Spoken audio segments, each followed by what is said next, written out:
કલાકારો સંપર્ક બનાવવા માટે અંતિમ યાત્રામાં જાય. કાસ્ટિંગ ડિરેક્ટર મુકેશ છાબરાએ કર્યો ચોંકાવનારો ખુલાસો. કાસ્ટિંગ ડિરેક્ટર મુકેશ છાબરાએ હાલમાં જ ઇન્ટરવ્યૂ દરમિયાન અંતિમ યાત્રામાં હાજરી આપતા સેલેબ્સ વિશે વાત કરી હતી. મુકેશે કહ્યું કે ઇન્ડસ્ટ્રીમાં ઘણા કલાકારો માત્ર સંપર્ક બનાવવા માટે અંતિમ સંસ્કારમાં હાજરી આપે છે. નિલેશ મિશ્રા સાથેની વાતચીતમાં કહ્યું, એક્ટર બનવામાં એટલા બધા લોકોને રસ છે કે તેઓ કોઈ પણ શરતે તક છોડતા નથી. હું તમને એક ઉદાહરણ આપીશ.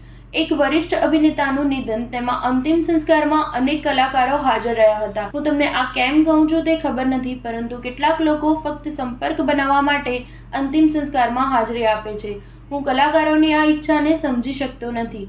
મુકેશે આગળ કહ્યું, જો તમે આ કળા શીખી ગયા છો, જો તમે સખત મહેનત કરો છો, તો હું તેનો આદર કરું છું. તમે કોઈ તાલીમ લીધી નથી અને તમે મારી સાથે સીધી વાત કરવાનો પ્રયાસ કરી રહ્યા છો, તે પણ આવી સ્થિતિમાં. આ ખૂબ વિચિત્ર છે.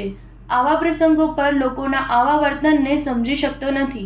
તેમણે ઘણા સંઘર્ષશીલ કલાકારોને ઓછામાં ઓછા અંતિમ સંસ્કાર દરમિયાન કામ વિશે વાત ન કરવાની સલાહ આપી છે. પોતાના કરિયરમાં મુકેશે ગેંગ્સ ઓફ વાસેપુર, બજરંગી ભાઈજાન અને જવાન જેવી ઘણી હિટ ફિલ્મોમાં કાસ્ટિંગ ડિરેક્શન કર્યું છે. આ સિવાય તે સુશાંત સિંહ રાજપૂતની છેલ્લી ફિલ્મ દિલ બેચારાના ડિરેક્ટર હતા. સ્ટાર ન્યૂઝ 7 હંમેશા સચ્ચાઈની સાથે.